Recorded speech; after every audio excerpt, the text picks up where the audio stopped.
Welcome, everyone, to Love and Action Network podcast. Today, we have a remarkable guest joining us. Chad Nails is a life and relationship coach, PTSD counselor, spiritual counselor, mindfulness instructor, cognitive behavioral therapist, neurolinguistic programmer, award-winning vocalist, poet, and entrepreneur. And today, we're going to be talking all about authentic identity, healing from church hurt, recovering from toxic relationships, and discovering who you truly are beneath all of those expectations and pain. Thank you so much for being here, Chad. Doc, I am elated. I am beyond elated to be here. I'm so happy. I have not stopped thinking about being ready to join this podcast with you. And I'm ready. Let's go. All right, so tell me a bit about what it means to be a life and relationship coach and a counselor. You've got a very loaded life resume and cosmic resume. How does that play out, and how did that all come into being? Wow. So to answer that question, how it came into being, it kind of always was. And to answer that, I have to go all the way back to my toddlerhood. Because one of the first things that I did, if I really had to pay attention to myself, and I thought about that when I was thinking about, what questions you might have asked me, and what you just asked me kind of leaned into one of the questions that I thought you would ask me. So, one of the first things that I ever did, was know how to listen. Very, very short story, and short and funny story. When my parents first, when I was a toddler, like 3, 4 years old, my parents thought there was something, wrong or off with me because I wasn't talking. Not the blah, blah, blah, blah, none of that. I wasn't doing anything. I was looking, listening. That's what they said. That's what they said. And then when I did finally start talking, clear as a bell. Chad, how are you feeling today? Oh, and this is me at 4 years old. Oh, I'm fine, thank you. How are you? And this is me at 4. So one of my first skills was knowing how to listen, not just to listen to respond, but to listen and know how to connect to what was being asked of me, what was being put in front of me. And that was people. That was people. I had grown adults who would come over and would love to strike up a conversation with me just to see what I was going to say or what I was going to ask them about. And that has been the case with me for my entire life. So it's not something that I can't say it's something that I built. It's something that I came in with, honestly. And now what's changed between then and now, just getting up requisite skills that go along with it and bolster it and allow me to connect with people more and allow me to aid and guide people more, which has been my MO forever. I love it. How did you come from being a childhood listener and a lifelong listener and learner into being a cognitive behavioral therapist and the neurolinguistic programmer? How did that come into focus in your later years? I became what I lacked. I became what I lacked. That's the short answer. Um, I didn't have a whole. I'm not going to say I didn't have any friends because I did, and I have friends that are watching. I was like, you better say you have friends. Yes, I did. Yes, I did. And good friends at that. So much so that the friends from my childhood are still, many of them are still very much the friends that I have now. That being said, two things being true, um, there was also an element of feeling alone. There was also a not always feeling heard. I was in a group, but I was, everybody kind of gets that label kind of slapped on them. Like I was the oddball. There was the jock, there was the Mr. Popular. This and that. I was the oddball. I was the one where like I didn't listen to Biggie and Tupac until I was in my late teens. I was the one that wasn't big into sports. Everybody talking about the sports numbers, this and third. I'm sitting over here like, did you know Cyclops was from the X-Men was this and that and third? Like I picked up on those tidbits of knowledge. I was the one that was like the household family Jeopardy champion because I read a whole lot of books and stuff like that. And that was my enjoyment. Not to say I didn't enjoy being outside or anything like that, but I was more so the kid that was inside reading books. I read half of my encyclopedia set at 12. So I was that type of kid. And when you're not when you're kind of off mainstream, that lends itself to being um, you can be liked but not necessarily celebrated. You can have people admire you but not necessarily bring you into the fold per se. um, and it's not for lack of trying, definitely not for lack of trying, but that feeling of really being heard, that kind of escaped me.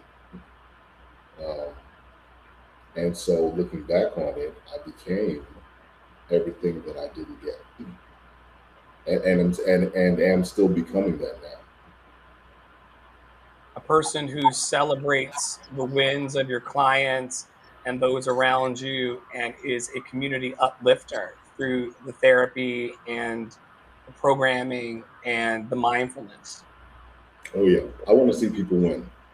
I want to see people win so badly because when you win, it's infectious. When you win, it's infectious.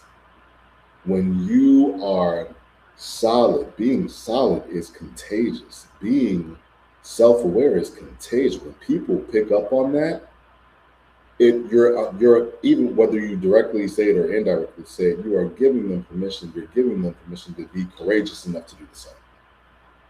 And it takes somebody having to go first. So for a lot of people around me, they didn't know that this was the thing that I was going through. And even even for me myself, I didn't pick up on a lot of it until late 20s, early 30s, and I went through a lot to get there. Wow, wow. Who is Chad Nails when nobody's watching? Probably in the corner playing a video game somewhere. What kind of video game? I'm everything. First of all, I'm Atari old, so Okay. I'm Atari old. When I say I'm a lifer, I'm a video game lifer. So I'm Atari old, then to Nintendo, and then from Nintendo to Sony, and I'm probably stay Sony till forever. So I'm a first person shooter. I'm a role player. I'm Final Fantasy. I'm Destiny. I'm Tekken. I'm a fighter. That's pretty much it. And then anything mobile that catches my thing, I'm a puzzler. I'm a tower defenser. Defense person. I am a mobile. I'm a mobile online battle arena. So I'm big on League of Legends. Even though people say it's dead, I can't stop. I can't stop. You still play League of Legends. That's amazing. I, So, in I, addition to the gaming, what has yo, brought you the most joy recently? it's a whole bunch of new stuff right now in my life. New marriage. I'm a new marriage. Yes, my God, I am almost 9 months in to my second marriage. Um, New location. I'm originally from New Jersey. We have relocated to Baltimore, and I'm learning how to love this place, and it's kind of learning how to love me back. And new position. With that came new position, new and better position at that. And I'm gonna tell a story about that a little bit down the line, but doors opening, a lot of new doors opening, and that's bringing me so much joy, and it's allowed me to really flourish in areas that I was about to say couldn't, but didn't. The better word is actually didn't, and it's not because I didn't want to. I simply was not in the right environment to do so, and now I am. I love that. I love that. What do you think that most people misunderstand about you? I think one of the first things, which has kind of always been one of the first things, I'm a bald-headed 6'4" black man with a beard and tattoos and this voice. And I think the best and worst thing ever said to me was, "Forget a dark alley. I don't want to see you in a lit room." And so I think it's that. I think it's still the very much the physical trope of, oh my God, he's big. He's not just tall, but he's big. Like I'm solid. Like I'm defensive tackle big. Um, so I think there's that. Just the very first, oh my God, like what's he gonna do? And then you realize that I'm approachable. Then I open my mouth and it's like, oh, he's approachable. Oh, he's intelligent. He's articulate. He's approachable. He's this. Like he's learning. He's well rounded. He's this. That, third. What was I scared of? I have that. I don't use it. I don't like. I don't need. I don't feel like I need to use that. I allow my presence to show up in other ways. I understand that this is just going to happen, but I push to make sure that my presence shows up in other ways um, that encourage people to seek higher things as opposed to just staying on the baseline. So I love it. I love it. What is one lesson that life took a long time to teach you?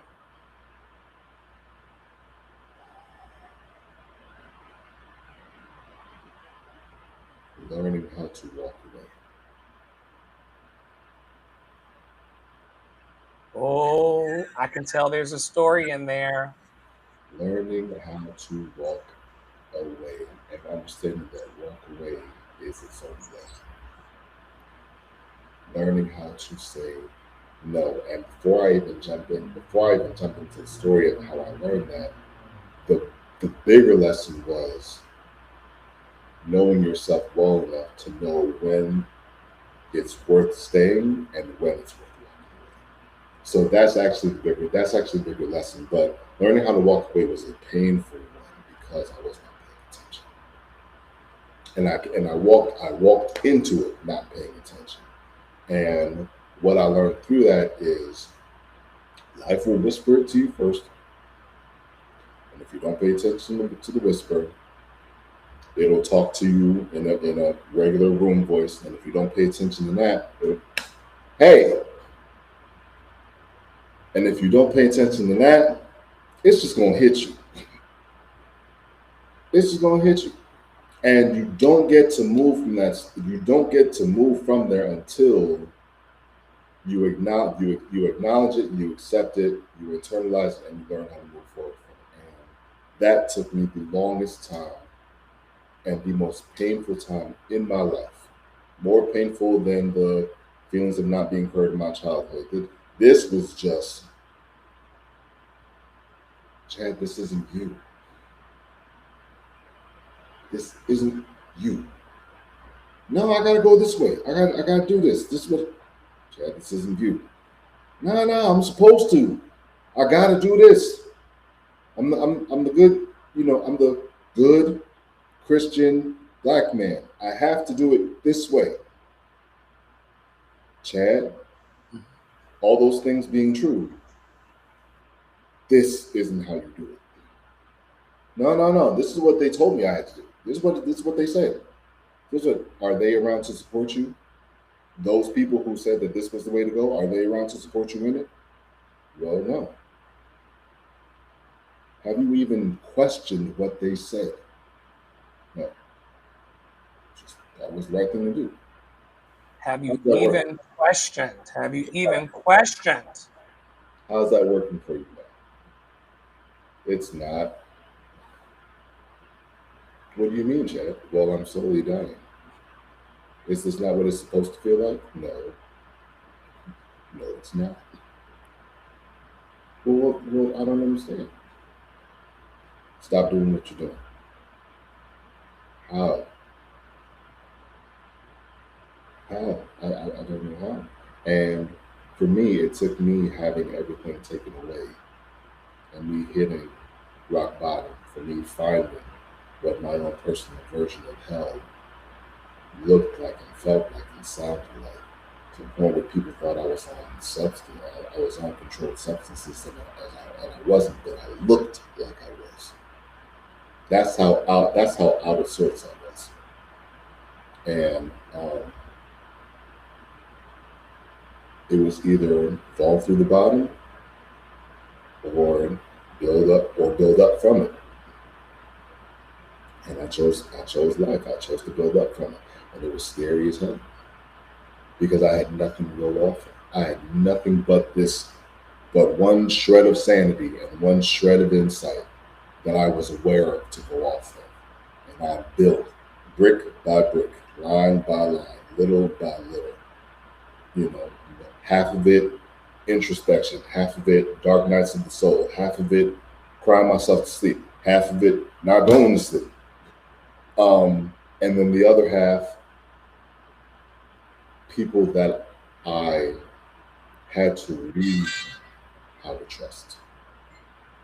And being like, this is what you see about me, right? That I can't see about myself. Because half of it's introspection, half of it is perception that you get from people that God puts in your life. And off of those trusted words and off of the trusted questions and answering that I was doing myself, I learned truly who I was, not who I was designed to be, not who I thought I was supposed to be. And there's a world of difference between those two things. The I should have, the I'm supposed to, that can kill you faster than a bullet. If you're going about it the wrong way. But figuring out your design and figuring out what truly works for you, and that's not a destination. That in and of itself is a journey. I'm still on it now. But you hit milestones where you can be like, all right, I'm good here. I don't have to touch that until life says I have to come back around and touch it. And then you move forward from that and you grow and you master yourself, and you master yourself, and you master yourself. And it's not about perfection. It's never. People think mastery and perfection are the same thing. Absolutely not. As a matter of fact, they're actually kind of opposed to each other. Perfection, if you were to ever hit it, means you stop. And life doesn't stop. It does not for us. But mastery, you can just keep sharpening. Sharpening and sharpening, sharpening, sharpening, sharpening, sharpening. And what it is, you get to cut through stuff. You get to cut through stuff faster. You get to cut through stuff better. You get to heal faster. You move faster. You move wiser. You move stronger. You move with more certainty. And that's what I learned for myself. And that's what I try to give to other people. So, Amazing, amazing. That was the lesson. So awesome. You often talk in your work about authentic identity. And that's a phrase that people hear often, but many don't actually know what it means. What does authentic identity mean to you? Your core, your essence, your spirit. You have a body. You possess a mind, but you are a spirit. I'm gonna break that down. For those out there who might not know, this body is not you. This is your interface. This is how you interact with the world around you. This is nothing. You know, take care of it. Are you still to take care of it? Absolutely. I'm not saying that. Right? You have a mind. Your mind takes the information that your brain, pulls in all your five senses, and for those of us who are aware, there are other senses, and you compile that information, and your brain, files it up, and your mind makes more sense of it, and that's how you kind of move about your life. Those of us who are trying to not live on autopilot, that's what I'm trying to say, and I'll touch on that too if we get a chance to. And then you have your spirit, which is the thing that always is, always was, always has been. All right, that portion of you, the thing that I call Chad Nails, is truly infinite and eternal, and that is your authentic spirit. That is your core. That is what it serves as the foundation for everything else. If you can tap into that, watch what life does for you. Watch what life does for you. You don't look at it like, why is this happening to me? You look at it like, what is this teaching me? You look at it like, what's next? What is this next experience about to show me about myself? How am I supposed to take that in? How am I supposed to utilize it? How am I supposed to grow it? How am I supposed to, have it radiate from me so that other people can see my example or the experience with me, and then they can pull something from it. And then the next person who sees them can pull something from it, and so on and so forth ad infinitum. So yeah, that's what it is. You understand your essence, you're golden. And the more you can do it, the more golden you become. And the more efficient you are, the better life seems to life, not just seems, the better life works out for you.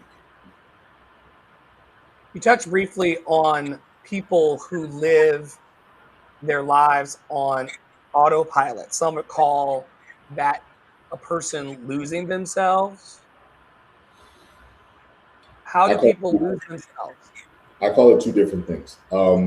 It can, from an individual standpoint, it is the loss of self. It is it is the nature of your closeness to or separation from your divine essence, from your spirit, from the truth that is your spirit. If your spirit says you're supposed to move this way, you're supposed to move left, and you go right, you lost yourself. You're not in alignment. Right? You don't have to stay there, obviously. And this is why I also like to tell people that the power of choice is the most powerful thing, period. Right? I use the example the Jay-Z Kanye West album, Magna Carta Holy Grail. First track, No Church in the Wild. Chorus says, human beings in a mob, what's a mob to a king? What's a king to a god? What's a god to an unbeliever who doesn't believe in anything? It is the power of choice. It is the power of choice. It is the power of free will. So much so that even the divine cannot countermand it. It cannot take it over. Because to do so would be for it to deny an absolute essence of itself. You can't do it. You can't do it. So your choices, every choice that you do, either takes you closer towards or further away from being in alignment with that aspect. And if you don't know what it is, if you don't even take the time to try and figure out what it is, what home base is, what are you actually searching for? Some people don't do it. Some people are kind of sort of doing it, and then some people are very much focused on where they search for anything in life that's happening around them or to them or through them. Okay, how does this, does this fall in line? Does this not? Does this fall in line? Does it not? If it does, cool. If it doesn't, not. It's simple, not easy. Love it. I love it. For people who are listening today or watching today who have gotten caught up in that autopilot, have not tried to come home to themselves or know where home is for themselves, maybe they're wearing a mask. What would be your recommendations to them for taking off the mask and becoming truer to themselves? First thing I would tell you is that it is uncomfortable as hell. It is uncomfortable, it's unfamiliar, there's a lot of unknowns. But if you start, for me, it started with a simple question. I was coming back home. I moved back home after my first wife and I split. Very much lost to myself. Very much lost. So lost that even things that I thought were true about me prior to the marriage, I had to re-question. Um, things that I thought I was certain of, I had to re-question. And for me, it started with the first question, which was, "Who are you?" And that one question sparked into, well, Chad, in what context? And this is why my subtitle underneath being called Unveiled Coach, I call myself the King of Context, because context rules supreme. Where not just the information for information's sake, but where the information lands and where it's supposed to land. This is why I say using supposed to and should haves in a proper context matters. Using context helps to broaden the question why, and the concept of context can help shape or reshape absolutely anything. So it started with who are you, and then, well, in what context? Well, who are you when it comes to food? Why do you eat what you like to eat? That's what I've always eaten. You can do better than that. Why do you like? How come you like spaghetti but you hate squash? Yellow squash. And to this day, I still. It's the texture. Question asked and answered. I don't like the texture. It's not necessarily the flavor, but if somebody could fix that texture, that slimy aspect of yellow squash, I'd probably eat it more often. But as such, that the answer has not appealed to me yet. So I will not eat it. Question asked and answered. Moving on. What are you in the context of work ethic? Well, I'm this, that, and that. Are you sure? Well, I suppose I can do this a little bit better. I suppose I can do it. And it forces you to become a student of yourself. It forces you to go into the layers that you thought were fine and to discover, oh, at the bottom of all these mattresses, there's a pea. And that's why I'm uncomfortable. Or, I wrote this, that, and the third about myself, and I've been operating off this forever. It forces you to examine the narratives. It forces you to deconstruct for the sake of quality assurance, I say. And what you walk out with is a better understanding and more self-awareness. And with that, if you apply it now, it helps you to understand why working in this job field is fantastic for you. Working in this one, absolutely not. You'll absolutely hate it. And you know it. You know it. You don't have to go and experience it, but you know enough about yourself to be able to say, what y'all doing over there? Doesn't matter with what I know about myself. I'm good. And that adds to your quality of life.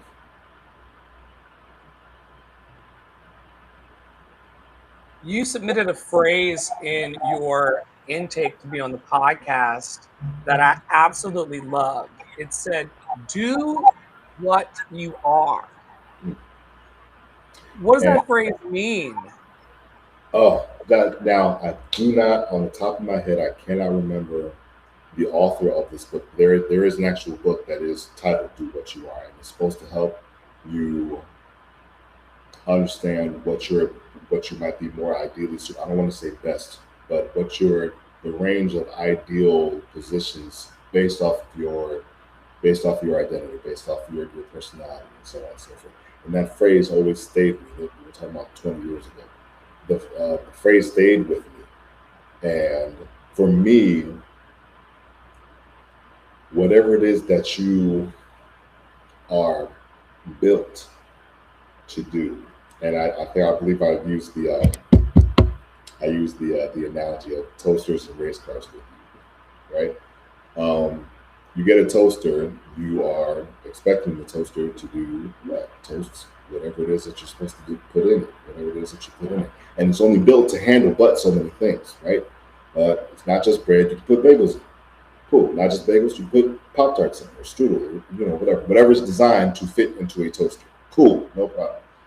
Let's look over here at the race car.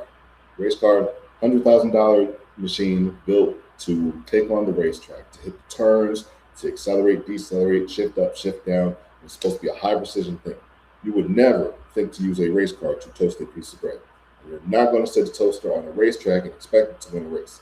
They all each have their separate spheres for which they are designed to fit in.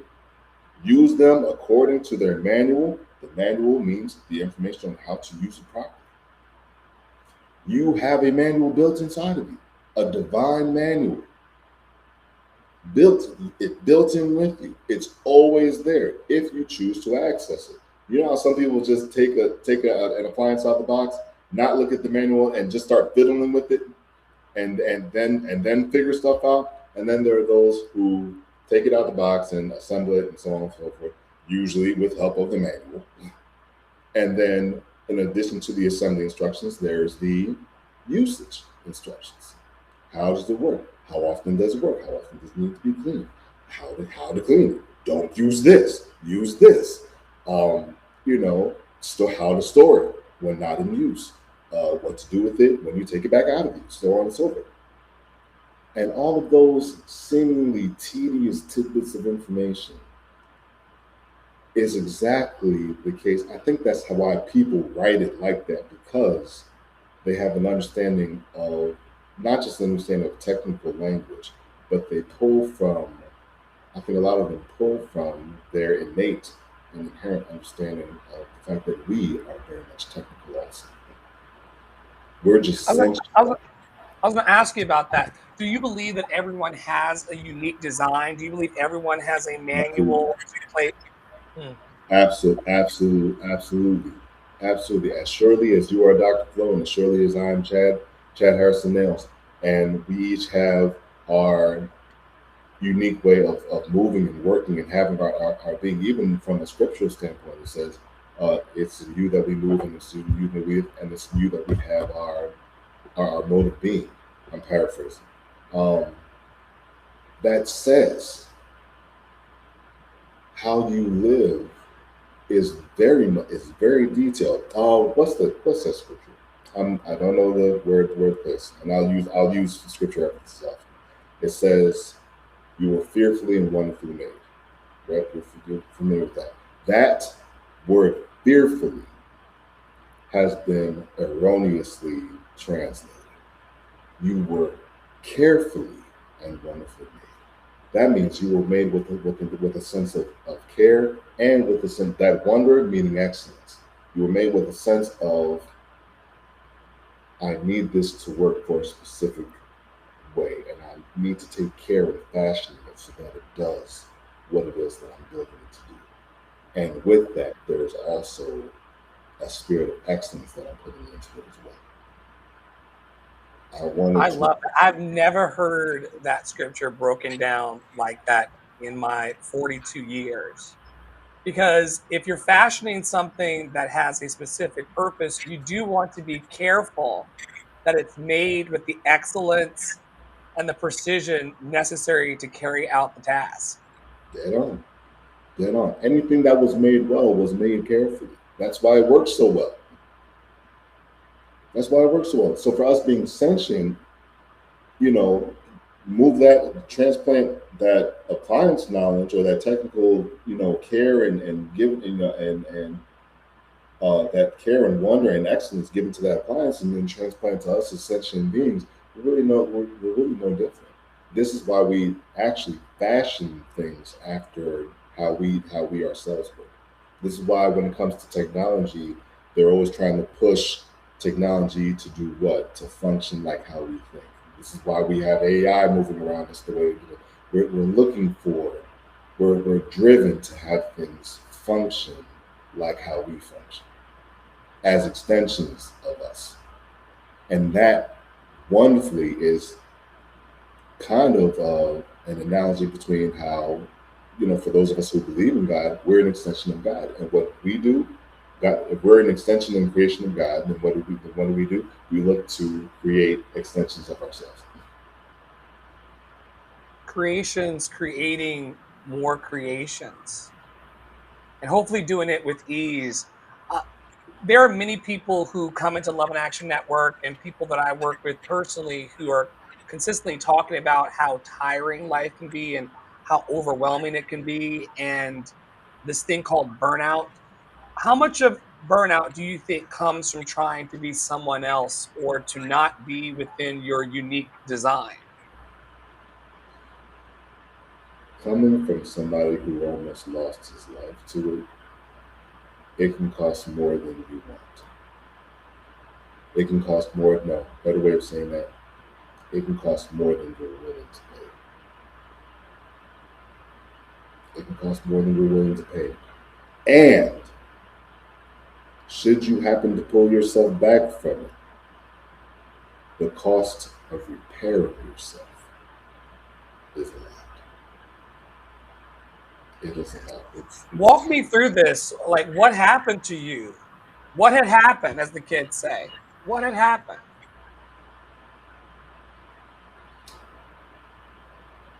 The worst part of my life so far has been, and I do not mince my words when I say this. I might even get a call at some point in time later, say later on for this, depending on who sees it. But the worst part of my life so far was my first marriage. I did not, and before I even go into any details of what happened to me, I have to talk about how I walked into it. I walked into it being impressively ignorant of myself, to the point where I can look back and I was like, damn, Chad, you really didn't know yourself well, and you took on getting that. Yes, I did. Ouch. My heart, my head. Um, and part of that uh, came from the second harshest part of my life, which was having that mask on, trying to say that I was all right, but inside I'm like, I just want to be heard, I just want to be accepted, I just want to be loved, I just want to be, you know. But I'm also the oddball, and I like what I like, and I wasn't okay with that. I hadn't internalized that. Okay, this is just what I am. I liked what I liked, but then at the same time, I didn't like how other people, how I allowed other people to make me feel about what I Love liked. that language. Love that language choice. Because no, again, back to the choice. Nobody can force you to do anything. It's what you take on.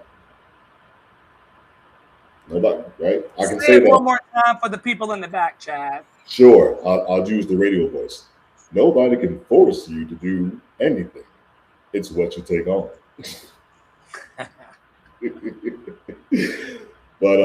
But yeah, that was it.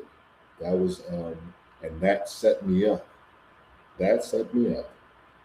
Those set of choices set me up to be with somebody that I had no business with, and um,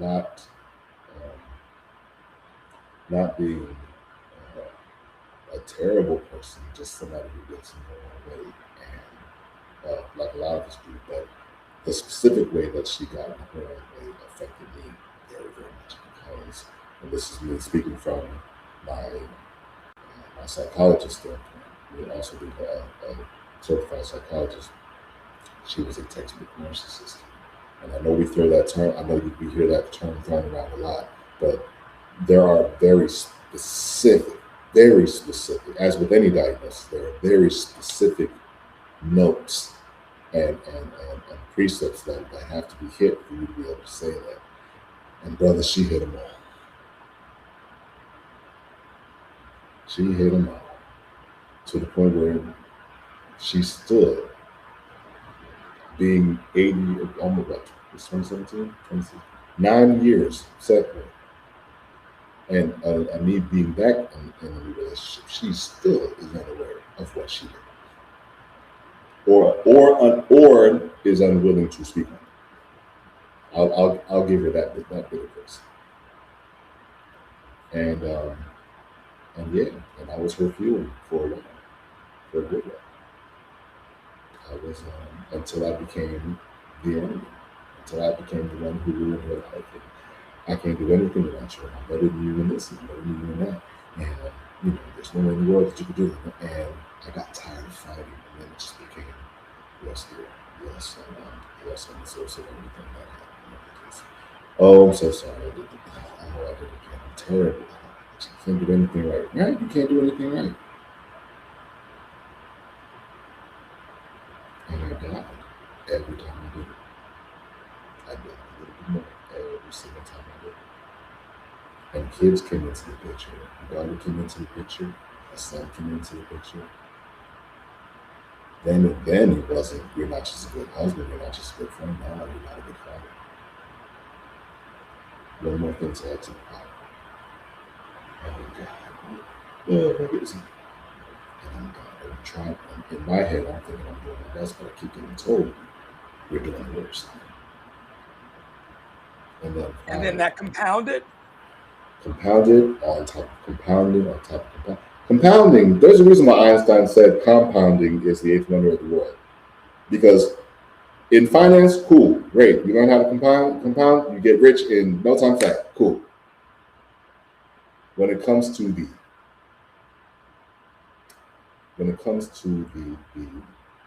aspect of it, when it comes to being applied figuratively, when it comes to being applied emotionally, spiritually, and then turned towards a negative bent, accelerated downwards back, which wasn't too hard to do because remember I told you what I walked in with. I already wasn't solid, and that took the thorn right off of me. what are some of the early signs that people miss about being in narcissistic bonds and failing to have the power of saying no in these types of relationships? I will say, if you do not address the red flags and they'll show you them early. They don't know how not to because it appeals to their vanity a little bit. Especially when you see how tightly they try to keep on their mask, and when if you pay attention and you see it slip, and that one bit of slip that you see, pay attention to that. Pay attention to that, and actually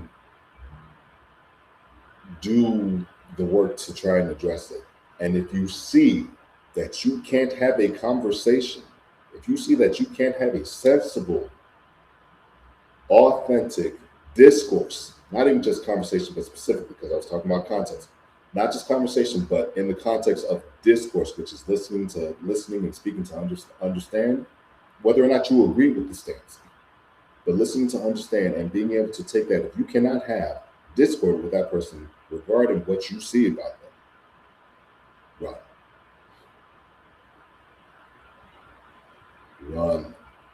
You're on it. You're on it. The unwillingness to have the conversation, because that type of person will leave the house. They will hang up the phone. They will ghost you. They will block you. They will do whatever they can to not engage a healing conversation. That is powerful. And the flags were there.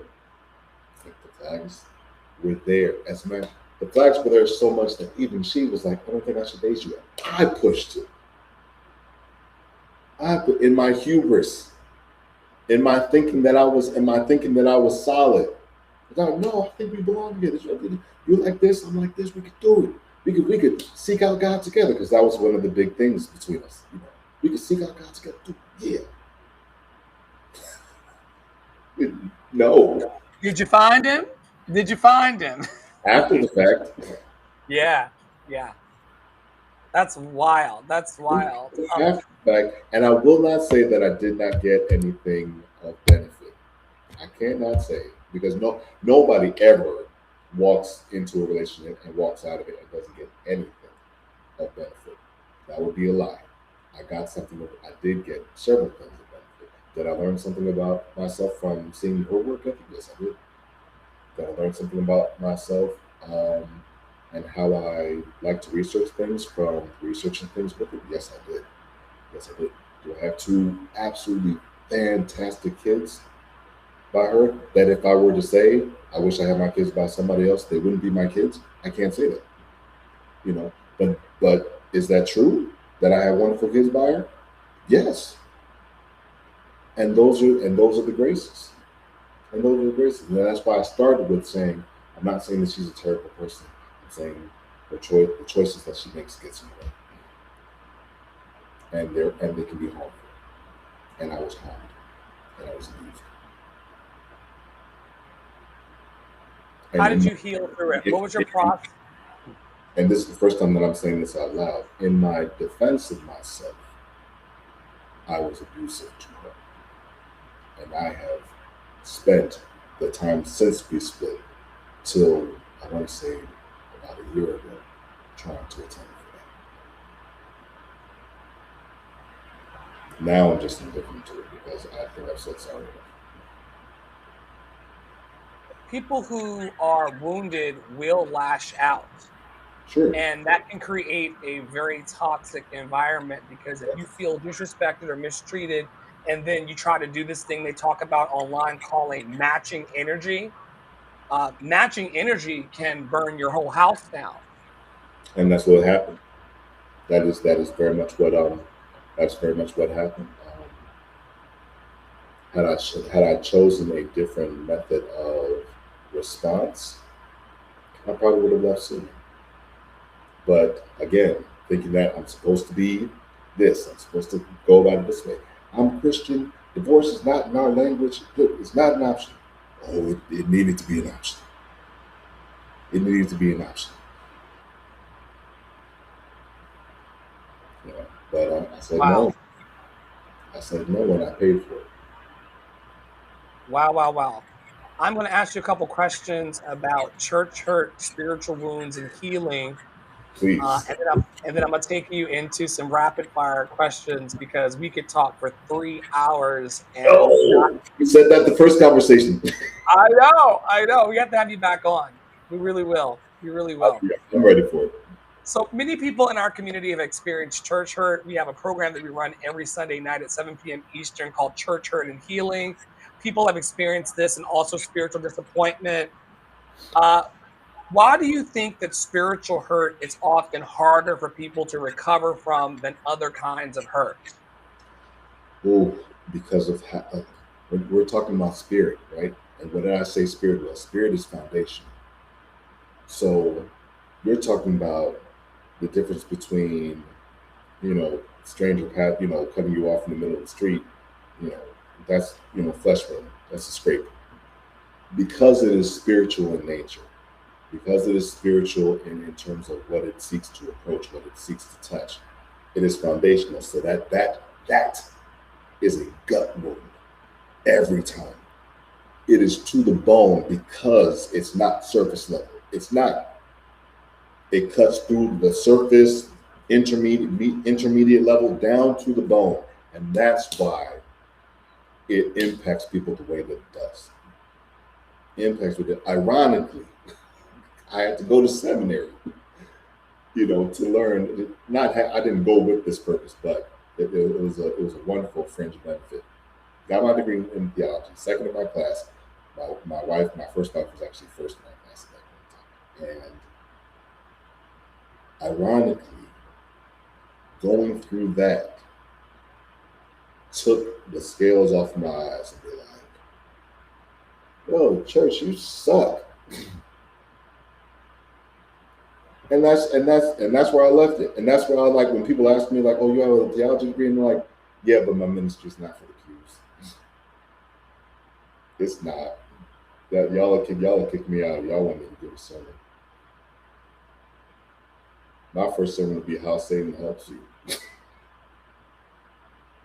Now that's a sermon I would sign up for. I'm with you. I'm with you. I'll tell you more about that at I cannot wait to hear about that and maybe have private sessions with a group of people around that Absolutely. process. Because the harvest is plentiful, but the laborers are few as it relates to unpacking these things. Last question in this category: what would you say to someone who's left the church but deeply, deeply misses their spirituality? I would say you ain't missed nothing. It's still there. It's still with you.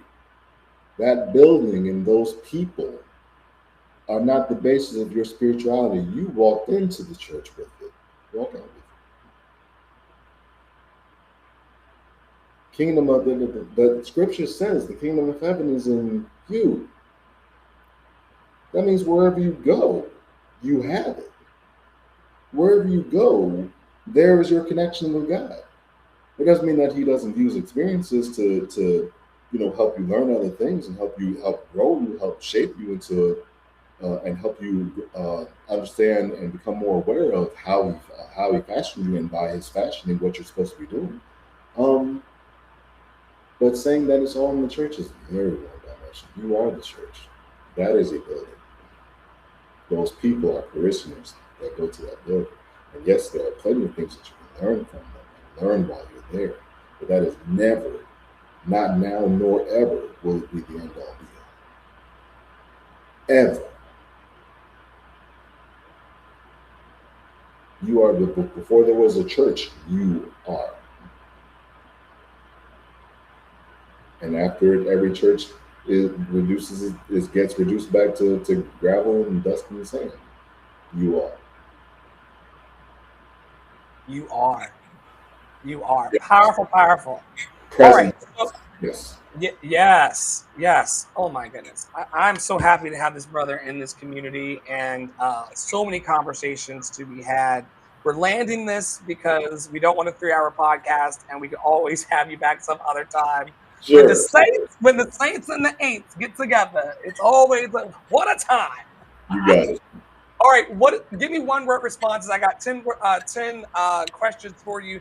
Give I'm me ready. one word that comes up when you hear every word. Okay. What comes up for you? One word when you hear the word healing. Own it. Identity. Consciousness. Love. Ever present. Courage. Armor. Faith. Love. Actually. Purpose. Drive. Boundaries. Necessary. Freedom. Birthright. Success. Custom.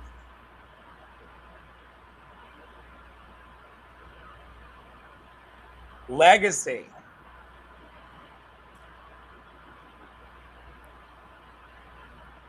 Eternal. So good, so good. What's one truth that you wish everyone listening today could believe about themselves? That you have everything you need. Come on. That's Dr. Flow principle number 2. If you come to my live streams daily, that's a Dr. Flow principle number 2. You have everything in your hands right now to get it done. Talk about it, Chad. I said this to myself just prior to getting on, and I thought I somehow knowing you, and not even knowing you for that long, but knowing you the way that I know you, I knew this was going to come, and I said to myself, he's going to touch on this, and my response is going to be this. Because I said yes, because I found you, I knew that this was good. Because I found you asking for people to come on, I knew I was going to say yes. And because I said yes, I knew I was going to speak on everything that I needed to speak on. And because I knew that, I knew I was going to have everything that I needed in order to speak on it the way I needed to speak on it. So yeah. You got it all in Yeah, hand. yeah. If it's for you, you'll have what you need in order to cultivate. If it's not for you, you'll have what you need in order to move away from Mm, I love that. I love that. What does it mean to you to be loved and lovable? You know, that's like a big thing around Love and it. Action Every Network. time I speak to you, every time you leave me a message, you give me, and I'm like, he's hard on that. He's good. He is consistent with that. And what does it mean to be? And you're putting me on. It's a good way of putting me on the spot to be loved and lovable. Um, whew, it is something that you have to know. It is both something that you have to know that is inherent about you, and because we're all fashioned in love, and I believe that. I believe that firmly. We're all fashioned in love, and We're all made out of that substance. Because again, carefully and wonderfully made. That's love. Care, and excellence are two very prime aspects of love. So you have to know that for yourself, and you have to learn how you exhibit that, not just to yourself, but through yourself to other people. And you have to be able to take it on as well. Can't just give, because you're also fashioned to give and receive. Whatever measure of that is for you, because we're all supposed to figure out what our measure is of our talents and aspects and skills and whatnot.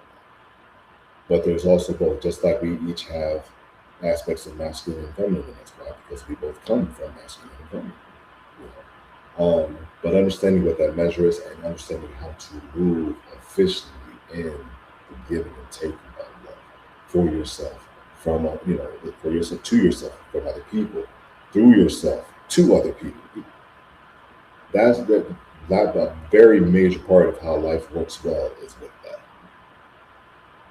So when you say that, that's what I hear, and I'm like, right on, hell yeah, love me, Yeah, come on, Wakanda forever. I do it. Yeah, yeah. What's next for Chad Nails? Gosh, I need to finish these. I need to finish these two works of poetry. One is based off of a reflection of myself, and the other is a collection of my homage to the wonder that is the Black woman. First one I call Elements of Me. The other one is called Blackher, Blackher. So that's what I'm working on right now. I want to do an album, and I don't have a whole lot of direction on that just yet. But I have an idea of what I want the running theme to be for it is. So that's where I am with it. Other than that, it's just work and finishing moving into this house and getting my kids down here to check it out because they haven't seen it yet. And yeah, just continuing to master me and having that radiate out to other people. Another big thing, and this kind of fell in my lap same time as talking with you did. I am part of a collaborative called a mentoring collaborative, all men, called I Am Man. You can find that on Instagram. I'm plugging them right now. Shameless plug. I Am Man. We are putting together a collaborative, just reaching out to young people and like, yo, we're here. We're listening. Whatever it is that you want to tell us, we can walk. One of us can walk you through it. All right. And that's what I'm working on right now. And that's been a weekly message that I've been putting out every week for the last I think 5 weeks or so. So like I said, right around the time that I met you, and that's another thing. So I'm adding mentorship to my bag as well. That's amazing. We need strong leaders like you mentoring and encouraging people to be their best. And I'm thrilled to hear about that. And we'll drop those links in the show notes. Speaking of which, how can people connect with you? Okay. Um, for those old timers, for those seasoned people who still use email, you can reach out to me directly at unveiledcoaching@gmail. As far as social media, same tag all on all social media, X, TikTok, YouTube, Instagram. It's all Unveiled Coach at Unveiled Coach. So reach out to me if you have a question about anything that I've shared today. If you have a question about maybe retaining my services as a coach, we can absolutely talk. By appointment, sliding scale, because this economy and and yeah, yeah, I'm here to help. I really am. Even if it's just one conversation, we never speak again, and you get something from that. Mission accomplished for me. Thank you. It has been a thrill to get to know you and to bring you into Love in Action Network. You are the big brother, literally 6'4" big brother from another mother that I never knew was going. Ah, I love it. I Yeah, love it. yeah, I yeah. told you. I told you privately when it's time to hire out that private security for Dr. Phil, the Love Experience. Not only can listen, not only can he be the muscle, but he also can therapize that ass. Basically, all right, listen, you trying to get Dr. Phil, look, I can either talk to you or I can house you. Which one would you like? Which one would you like? It's up to you. Thank you, Chad, so much. You're amazing. Friends, today, a spiritual, energetic, psychological, physical muscle man. Everywhere, all the time, all at once. Yes. I love it. I love loved and lovable. Friends, today's conversation reminds us that healing isn't becoming someone new. Healing is often returning to who we were before the fear, before the shame, rejection, trauma, and expectations that convince us otherwise. Thank you, Chad Nails, for sharing your wisdom, your journey, and your heart with our community here. And everybody listening, remember that you're loved, you're lovable, and there's nothing wrong with becoming exactly who you were designed to be. We'll see you next time on the podcast. Take care.